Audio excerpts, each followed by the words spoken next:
Hey guys, Kev here, and I have two models from Remette to check out. Shout out to the team at Remette. It's been a little while since I've had one of their knives in, and I always enjoy their stuff. I believe this one is a previous model that they've released again.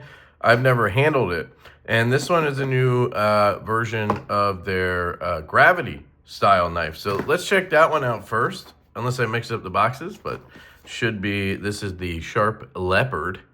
There you go. You can pause and read, of course, made in China. We knew that already. This is not a slider, is it? Does this just pop off? Or does, oh, it does slide. If you don't have weak woman hands. Sorry, was that sexist? I don't know. Some women are probably a lot stronger than me. Tell you that much. What am I talking about? All right, so this knife has their oh, I love the size right off the bat. Love the size. A lot smaller. I was a pretty big fan of the original gravity knife. I think it was called the Swordfish. I got to check out a couple of those. Now, I did give them a concept idea. Not the knife company concept.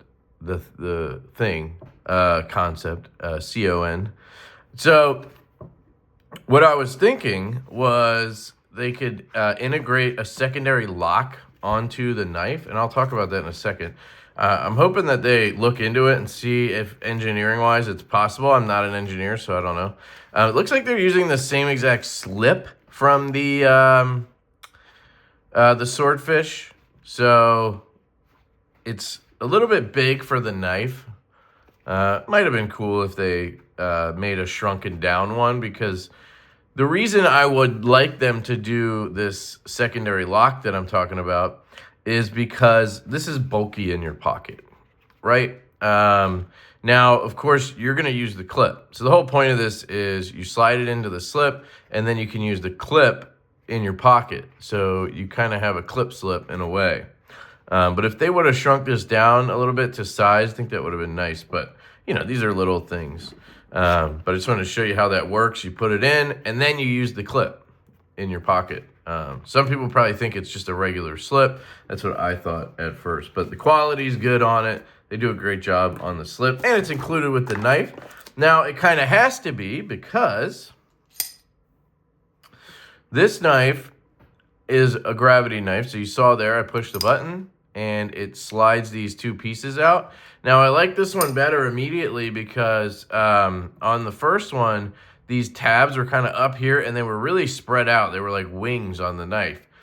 And as much as I liked it, because you could grip down on it, which you can do here. I mean, it's a bank vault. But it just felt a little bit like the mechanism was hindering the design, you know? Where on this one, it's not that way. This one's really slimline and sleek. This is a beautiful handle. I really like that handle. And then it locks in like that, which is really nice. And then when you close it, it drops in, and these guys go back down. So when you push that button, see what happens? Those open up, and then the blade can come out. When it's not open, no movement in there at all. Push it up, blade can slide out, and then it locks into place. You'll see here. There. See how it latches into place? It's really nice. It's a lot sturdier than the Exo lock from Remette. I really do like this one better. Without holding the tab, yes, I have some play left to right. I really don't have any up and down, even without bearing down on it. But then it's perfectly like jimped and everything, so you can grip it right here. And when you bear down on that, you're just reinforcing the lock. And there is no movement at all. Maybe a little side to side, but that's it. So that's really cool. I do love this pattern that they do. I don't even know what you would call it. It's kind of like a milled in, shimmering, I don't know. You tell me what you would call it, but that is titanium. Obviously, it's cut. It's all the same piece. But the way they do the milling, it looks almost like a carbon fiber or a foil or something. It's really wild depending on how you turn it in the light and stuff. I really like that. It looks even cooler on a DLC handle. One thing right off the bat I don't love is the clip screws look really small. I mean, probably a T6. But I mean, they look even smaller than that. Yeah, it's a T6. But man, those are tiny suckers. The body screws, T6 as well. Would love to see those be T8s, but I will add the butt here. It's a pretty slimline knife. It's a smaller size knife. I'll get you a comparison. Like, here's my Berg Blades Mini Slim 2.0. I mean, this thing's pretty small. We'll slide it out, and we'll flip this open. You can see it's definitely bigger, but not by like a large margin. Here's a stout. Use that for comparison. I don't have any other Remettes here at the moment. They're all in the pass-around group. But you can see the stout is a 7.5-inch knife. And it's quite a bit bigger. I mean, you got, so I'm guessing it's like right at or under 3 inches on the blade length. Maybe they did that on purpose for certain municipalities or whatever. And then you can see on the handle, it's a little bit bigger as well. So, you're probably talking about a sub 7-inch knife here. Here's a Fireball. I believe this one's 7 1/4. And you can see still a little bit bigger. What else do I have? I have a Kingpin. This is just a random choice, but great knife if you haven't checked it out. Both in bolster lock. I actually have one here. I'll show you. I don't know why, but I'll show you. Both in bolster lock form or frame lock, I guess. It's a front flipper version of it, and slip joint form. This is from Notorious EDC. Tom is a great dude in the community, and he has great knives. But anyway, the Kingpin is almost the same size. So I just wanted to give you those reference points. Unbelievable walk and talk on these, by the way. One of my favorite slip joints. One of my favorite folders. All right. So that's the size. The ergos, man, really comfortable. Now, one thing I've noticed is on the Swordfish, you could reverse the blade. So if you're left-handed, you could take it apart and you could flip the blade over and make it a left-handed knife. Now, I don't think that's going to work on this knife, because if you look at it, the angle, like this locking tab and this locking tab are offset. And let's say you flip that blade over. Well, now this part right here has to lock up over here, and I just don't think that's going to work. I'll double check with them, and if it does, I'll make another video, just like last time with the Swordfish, doing a disassembly. So if you want to see how the internals of this style knife work, definitely check out my Swordfish disassembly. This thing's really good. So let me explain the concept that I had. So what I was thinking was there would be a secondary lock on this knife. So essentially you have this button here, and what I don't want is like a switch, right? I don't want like an extra switch, but if you had to do it, that'd be fine. If you guys have seen the Remette Peregrine Falcon that has the extra lock on it, very subtle, very easy to use. If you don't want to use it, doesn't get in the way. So you could add that maybe here and figure out a way to use that to lock it. And then what you could do is lock it closed. I'm more worried about locking it closed. If it works open, that's great too. But if you were able to lock this closed, what does that do? Well, it allows you to use the pocket clip and carry this without the slip.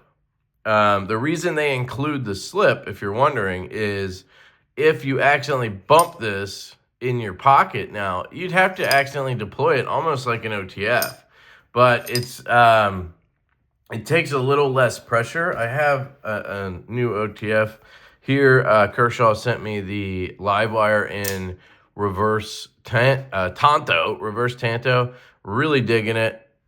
I want to see them make a mini live wire. I think a mini would be sick, because sometimes when I'm cutting with this, I feel like I have too much blade. I know that sounds weird, but blade length on an OTF just feels different to me than on a folder, because a lot of times the blade length on a folder includes like a big choil or something I'm kind of holding on or climbing up on, but on an OTF, I'm like down here. So that blade just gets farther and farther away. The spring on this is not the strongest. Like, it can struggle a little bit. Well, it's breaking in. It's actually breaking in. I take it back. It's pretty powerful now. I added a touch of KPL ultralight, and that seems to have helped it wear in. So take it back. Anyway, size comparison for you. But if they made a mini of this, it would be absolute fire, dude. So I will get to my point at some point here. You can see the size. I just want to give you that real quick. So on an OTF, it's a little bit more difficult to accidentally deploy in your pocket because it requires consistent pressure. If you just push this forward on accident, you're probably not going to deploy it. You have to push forward and then kind of reach that point there. And it's kind of like a consistent pressure. If you just, I mean, yes, you could jam it forward and it will deploy. But, you know, if you were reaching around your pocket and you accidentally like push the button a little bit, I mean, look at that. I'm all the way up here. I hit the wall, right? And then it kind of creeps through and then it fires. So, you know, you could look at it like a trigger. You have some take up here. You have take up, then you hit a wall, creep, boom. You fire, right? And so it's safer in your pocket. I've never even been remotely close to launching a OTF in my pocket. Knock on wood. By the way, it's the Duty's Daggers or Dudeco strop, and it's the best strop I've ever had. Look at this thing.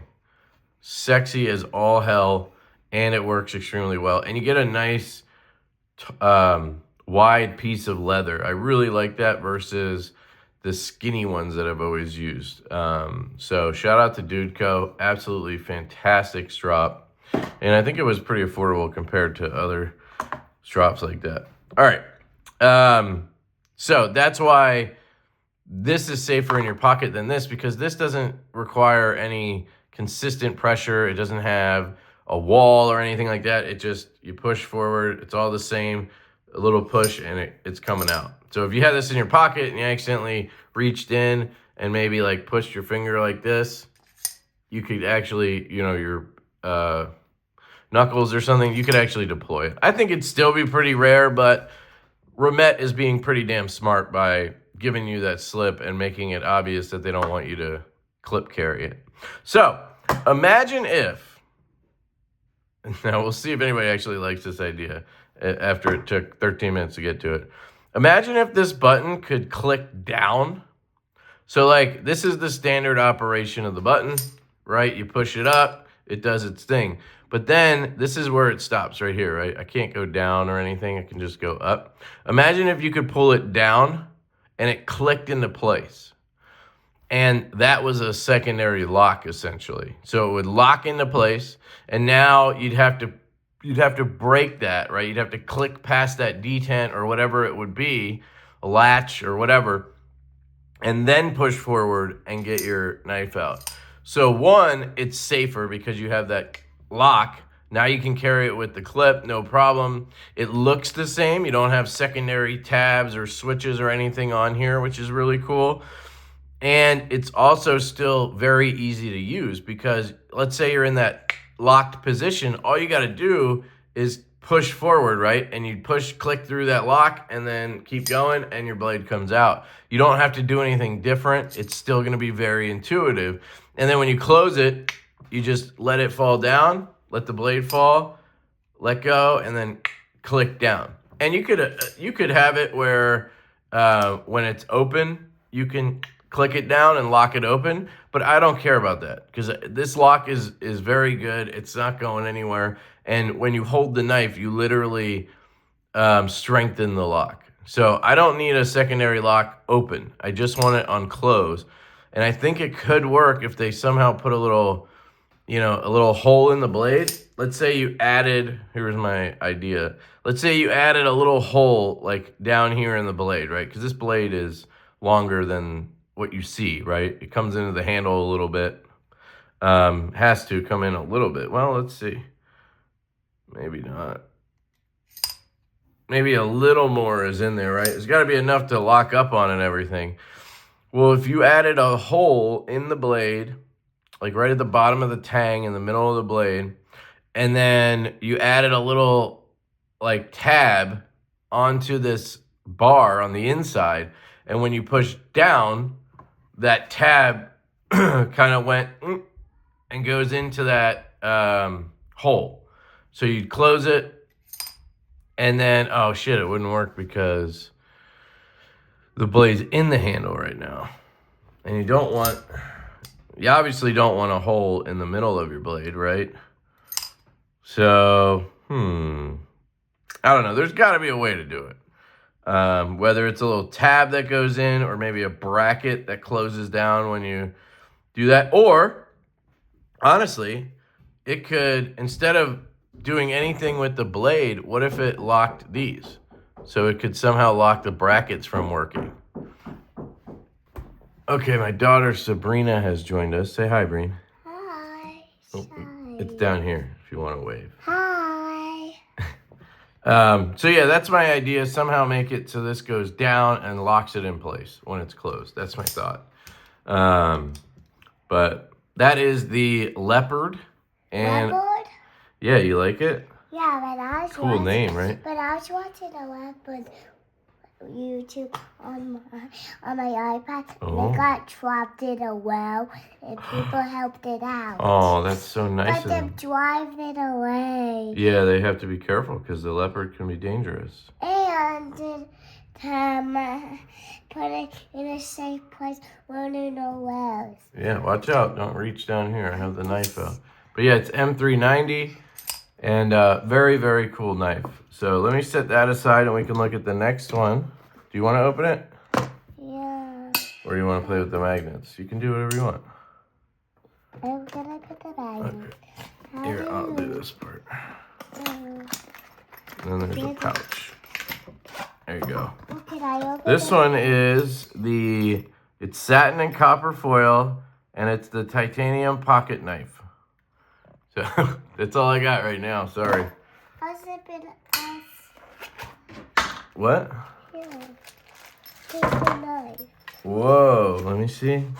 That's very cool. Oh, where did the knife? Oh, it's a button lock. Didn't this have a name with like a Q or something? Breen, try not to grab that because that's the thing holding the camera. I'm looking it up right now, guys. Sorry. I thought it would be on the box. So here it is. Titanium pocket knife WD107. Okay. So this is the one I have right here. This is going to be $219. You can apply a $20 coupon. So that one's $200. Let me check their website because I do have a discount code, LeftyEDC, that could save you a little bit more on that. Come on now. Just got to find it. Here's another new knife, looks like. Oh, no, it's a swordfish, just a different version. That's $278. Let me see how much the leopard is while we're here. Whoa. Leopard. $255 on their website. Again, you can get 5% off. And maybe that's on Amazon. I'll link them all down below. All the ones we're looking at so that you can try to find the best deal for you. Here it is. So it's $189 on their website, and you can use LeftyEDC, and you'll save another 5%. So there's only 19 of these left in black DLC. So you can get the DLC for the same price as the one on Amazon. That's pretty cool. So anyway, I'll link what I can down below, but let's check this thing out. What? Yeah, it's nice. It's felt lined. Ooh, that felt good. That felt like a real detent. Ooh, dead center. Wow, this is really lightweight. I remember seeing these when they first came out, and I wasn't in love with the overall design because of this area. I don't know what it is. I think it's because this, like the top of the handle is so far away from the studs. It kind of gives it a look like the dimensions are off, like the blade to handle ratio wouldn't be good. This could go black and then blue. Yeah, really nice. Thanks for showing that. These studs are fantastic. Take a look at those. I'll zoom in on it. Daddy, is there the next one? This is the last one for this video. The next one we could check out. There's some fidgets in there. We'll look at those. Okay. You gotta wait. So I like the cup. No, not right now. Do you have an address on it? No, but it's from a different company, and this video is about Remette. So we're trying to be professional here and only show the Remette stuff. So you have these studs with this like pattern on it. It's like a sun shape. Looks really cool. And then there's like a starburst thing here. So I get the idea there. And then you have this rebar, I always forget the name, knurling, on the button that looks really nice. Yeah. And then you have the pivot, also looks good. And I do like the copper foil as long as it's finished properly. It has to be sanded down all the way. And they did do that, which is nice. The transitions are perfect. Well, this one is raised a little bit. This one's perfect. Okay, Breen, we're gonna wait, okay? All right, you can play with it, but we're gonna wait to talk about it. Wow. So this video is not super long. So the detent or the action is really good. It is a traditional plunge lock, looks like, but it works really well. It's a necklace. And I don't know what the blade steel is on this. I'm gonna try to see if I can find it. Just be careful, Breen. I have a knife here. It is M390. They use a lot of M390, and their heat treats used to be around 59 to 60, and then we had that whole sort of ordeal with whatever that guy. There's a YouTube channel that does testing with. He does it with like hand hardness testers that aren't actually accurate, and he was saying it was like 56. But then I tested some. I had them sent to Transparent Knives, who has a real HRC like punch machine, and it's calibrated and everything. And he tested the same knife that guy had, and it came in at like 58 or 59. So it was actually within spec, it seems like. But they did raise their HRC. I talked to them during that whole process, and they were trying to get it up to 61 to 62, and I'm sure they've done a great job. They've been very transparent. Watch your hands. But this reverse flicks really well out of there, and the blade to handle ratio is actually really good. When it's open, it looks completely normal, no issues. And when it's closed, it's just, this area is a little goofy for me, but, you know. Yeah, cool. But yeah, reverse flick is nice. Left-handed, works really well. Swings down, thumb flicks out good. Reverse flick is money, man. I'm just pushing through, guys. And we have a finger choil right here that is really good. And that's the reasoning for the blade, or sorry, the handle looking like this. This is the choil. So I'm a choil guy. Oh, no, it's not. No, it's not. I was thinking that was the choil for some reason. That would look weird, wouldn't it? So they just did that for aesthetics, I guess. But you do have a flat kind of choil right here, and it works great. Is this hollow ground? Ooh, it's flat, but guys, Remette, if you watch this, a hollow ground version of the WD107 would be cool. I'd also love to have a name for this. If it's the WD107, why don't you just call it the what dat? Yes. What? The necklace. What about it? I want you to like it. Yeah. As soon as I'm done the video, we can work on that one. It looks like a snake. That because it is a snake. This is what she's looking at, by the way. This is that because this is snake skin. Concept, the actual knife company this time with a K, they started a new Fidget brand, which is kind of interesting. And they sent me some stuff, so that stay tuned. The next video will be showcasing those. And I think I'm going to have a helper. So anyway, guys, that's it. This is the WD107. This is fantastic. I got to say, I love this knife. Now I know why some people were raving about it. And I just was over button locks when this came out. So I kind of, yes. You know, if you want me to be your helper, you might need to show me if you will get or not. Okay. I don't know. I'm working right now. And tell me when it go upstairs. It will remind me to go up. Oh, you mean, yes, of course. The belt satin's gorgeous, by the way. Nice swedge. This is a really cool knife, guys. Yeah. I'll do some size comparisons on this one, and then we'll wrap it up. Here's the leopard. Here's a snake. It doesn't look like a snake skin. It looks like a snake It is body. It's a snake body. You don't have to put it in my face. That's It is okay. a snake Thank body. you.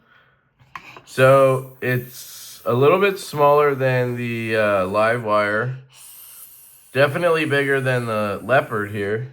I'll grab the stout. I'm guessing it's going to be similar to the stout. And there we go.